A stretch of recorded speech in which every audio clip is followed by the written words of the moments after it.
পৃথিবীতে কেউ মওতকে অস্বীকার করতে পারবে না। এই ধরাধামে এসেছ আজীবন থাকার জন্য আসনি। ইউ মাস্ট রিটার্ন টু আল্লাহ। তুমি জেনে রেখে দাও, একদিন আল্লাহ সুবহানাহু ওয়া তাআলার কাছে তোমাকে ব্যাক হতে হবে, রিটার্ন হতে হবে। আজীবন থাকার জন্য তুমি আসনি। আল্লাহর আদালতে দাঁড়িয়ে সারা জীবনের হিসাব সব বুঝিয়ে দিতে হবে। আর আমরা সেই আল্লাহকে ভুলে আছি। আল্লাহর দাসত্ব করতে চাই না, আল্লাহর গোলামি করতে চাই না, আল্লাহর বান্দেগি করতে চাই না। আমরা আল্লাহ সুবহানাহু ওয়া তাআলার ইবাদত, বান্দেগি, উপাসনা সবগুলো ছেড়ে দিয়ে এই দুনিয়ার মোহে পড়ে ছুটছি। আরো লাগবে, আরো লাগবে, অনেক হয়ে গেছে। একবার ভাবনার জগতে ভাবুন কত লাগবে।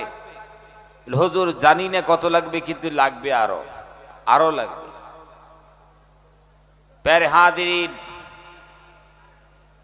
যে দুনিয়ার মোহে পড়ে আমরা ছুটছি আল্লাহর ইবাদত বাদ দিয়ে, এই দুনিয়া থেকে বিদায় নেওয়ার সময় কপালে থাকলে তিনখানা কাপড় পাবো। কয়খানা?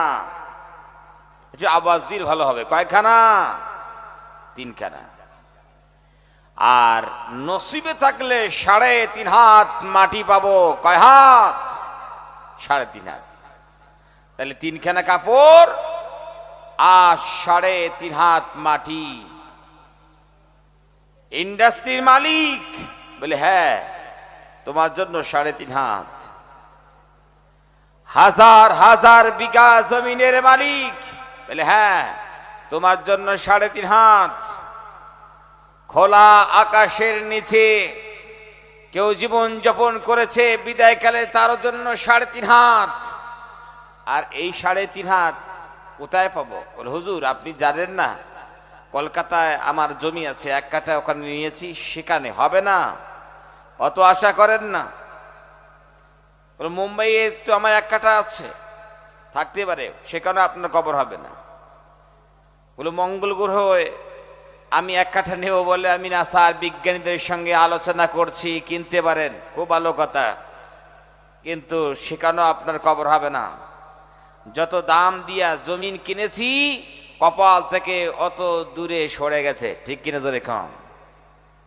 তাহলে ওই 3.5 হাত, ওই গাছতলা আর বাসতলা যেখানে দিনে গেলে ভয় লাগে, জোরে কম ঠিক কিনা? এই 3.5 হাত অকেজ একটা জমি, সেই ঝাড় জঙ্গলগুলো পরিষ্কার করে 3.5 হাত মেপে মেপে একটা গর্ত খনন করে চিরতরে বিদায় দিবে। কেউ মনে রাখবে না। 2-3 দিন, 2-3 দিন, এর বেশি কেউ মনে রাখবে না। আমরা তো অনেক আত্মীয় স্বজনকে হারিয়েছি, নিজ হস্তে কবরস্থ করেছি। কয়দিন বা তাদেরকে আমরা মনে রেখেছি? এমন কি যেটা দুনিয়ার নীতি বা বাস্তবতা, যেটা পিতামাতা দুনিয়ার থেকে বিদায় নিয়ে চলে গেল, দেখবেন যে সন্তানের ভিতর একটু মহব্বত থাকে, তো মায়া মহব্বত থাকে। ওই জন্য যেদিন পিতামাতা বিদায় নিয়েছে, কবরস্থ করার পর নেক্সট নামাজের ওয়াক্ত এসে গেছে, মাথায় 1খানা টুপি দিল আর সাদা একটা গেঞ্জি বা একটা শার্ট গায়ে দিয়া মসজিদে প্রথম কাতারে বসল। এইভাবে 2-3 দিন নামাজ পড়বে। তারপরে প্রথম কাতার তো দূরের কথা, 5 ওয়াক্ত নামাজ তো দূরের কথা, আর জুমার নামাজও তাকে খুঁজে পাবেন না। বাস শেষ হয়ে গেল। ধরে কর ঠিক কিনা? এটাই বাস্তবতা।